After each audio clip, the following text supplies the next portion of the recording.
Say go. Go. So we begin our pectoral girdle with the scapula or shoulder blade. The bulk surface of the scapula that we can see is the body of the scapula. On the back of the scapula, the spine emanates off, ending at this wing of bone called the acromion. We also have a projection coming off the front of the scapula called the coracoid process. Now, in between all these features, we have some fossas.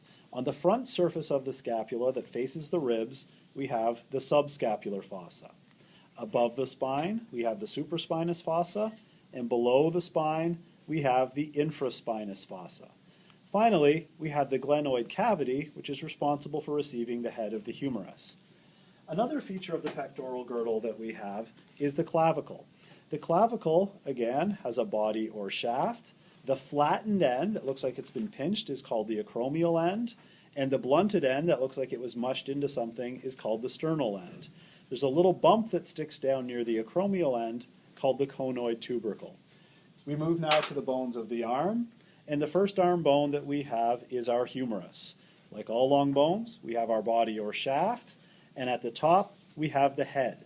You'll note the head is tilted a little bit in one direction. This ball is leaning a little bit one way, and it's always leaning medially or towards the body. If we look around the rim of the head, this circle we encounter around the rim of the head is the anatomical neck. If we look here, where my fingers are encircling the bone, we find the surgical neck of the humerus.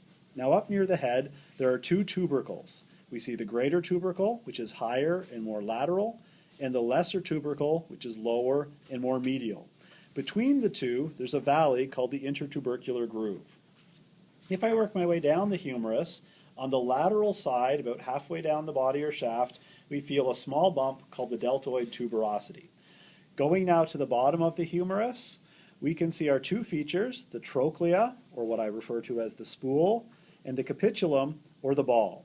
Above the trochlea is this bump, the medial epicondyle, which can be easily felt on your own arm, and above the capitulum, we have the lateral epicondyle. Now if we look on the anterior surface, we can see an indent above our trochlea, which is the coronoid fossa, and an indent above our capitulum, which is the radial fossa. Rotating to the back of the arm, we can see the olecranon fossa as a very large indent above the trochlea. We move now to the bones of the lower arm, and there are two bones, the radius and the ulna.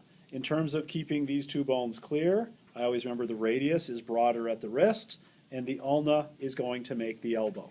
We'll begin the tour by looking at the radius. The top of the radius, which looks somewhat like a golf tee, is the head.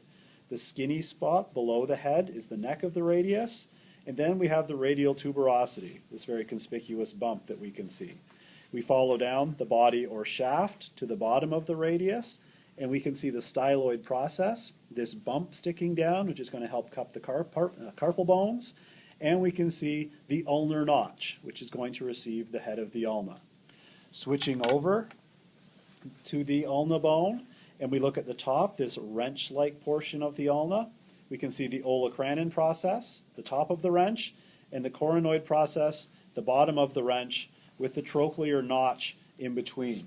Just a reminder that if you put this together with the humerus, the olecranon process sticks in the olecranon fossa, the coronoid process sticks in the coronoid fossa, and the trochlear notch grabs the trochlea. So they're all fairly logically named. On the inside of the wrench, we can see this small indent called the radial notch, which receives the head of the radius. We follow down the body or shaft of the ulna, and we encounter the head at the bottom with the small styloid process sticking down. This brings us finally to the hand. The hand, the bones are divided into three regions. We have the carpal bones that make the wrist. We have the metacarpal bones that make the length of the hand, or the palm of the hand, if you will.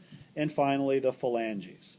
If we look at the carpal bones first, there are 8 of them: the hamate, the capitate, the trapezoid, the trapezium, the pisiform sticking forward, the triquetral behind the pisiform, the lunate, and the scaphoid. And remember our mnemonic of how can this teacher preach this lousy shit.